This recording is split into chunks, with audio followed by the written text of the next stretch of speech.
নমস্কার বন্ধুরা, আপনাদের সবাইকে তনুজাস কুকিং ক্রিয়েশন চ্যানেলে স্বাগত জানাচ্ছি। আজকে আপনাদের সঙ্গে বেসনের লাড্ডু রেসিপি শেয়ার করব। খেতে ভীষণ মজাদার হয়, একদম কম সময়ই তৈরি করে নেওয়া যায়।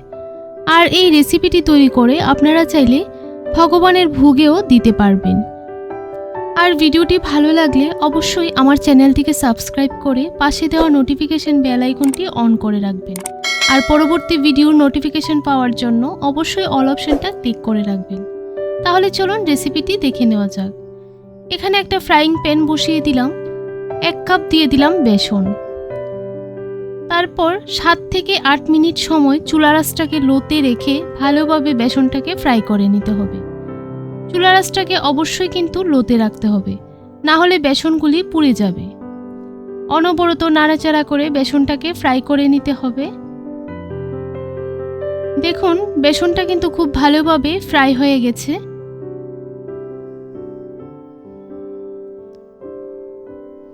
এবার হাফ কাপ নিয়ে নিলাম ঘি, অল্প একটু ঘি দিয়ে দিলাম, প্রায় 2 টেবিল চামচের মতো ঘি দিয়ে দিলাম। ঘিটা দিয়ে ভালোভাবে নাড়াচাড়া করে বেসনের সঙ্গে মিশিয়ে নিচ্ছি। আর বেসনের লাড্ডু তৈরি করার সময় ঘিটা অবশ্যই একটু বেশি পরিমাণে লাগে। তো দেখুন ভালোভাবে মিশিয়ে নিয়েছি। এবার বাকি ঘিটুকু দিয়ে দিলাম, তারপর ভালো করে মিশিয়ে নিচ্ছি। এবার চুলার আঁচটাকে লোতে রেখে অনবরত নাড়াচাড়া করে আরেকটু সময় রান্না করে নিয়েছি। তো দেখুন ডোটা ঠিক এইরকম হবে। তারপর ঠান্ডা হবার জন্য একটা প্লেটে নামিয়ে নিলাম। ভালোভাবে ঠান্ডা হয়ে গেছে। এবার হাতের সাহায্যে একটু মেখে নিচ্ছি। অল্প গরম থাকতে এবার পরিমাণ মতো দিয়ে দিলাম চিনি। অবশ্যই চিনিটা একটু গুঁড়ো করে নিলে ভালো হয়। আমি মিক্সার গ্রাইন্ডারের মধ্যে চিনিটাকে একটু গুঁড়ো করে নিয়েছি। দেখুন চিনির গুঁড়োটা দিয়ে ভালোভাবে বেসনের সঙ্গে মিশিয়ে নিয়েছি। এবার অল্প অল্প করে নিয়ে লাড্ডুর শেপে তৈরি করে নেব। তো দেখুন এইরকমভাবে তৈরি করতে হবে। সবগুলি লাড্ডু আমি একইভাবে তৈরি করে নেব।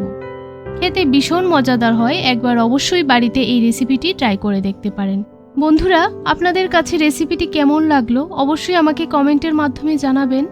আর ভিডিওটি ভালো লাগলে একটা লাইক করতে ভুলবেন না। তো দেখুন সবগুলি লাড্ডু আমি তৈরি করে নিয়েছি।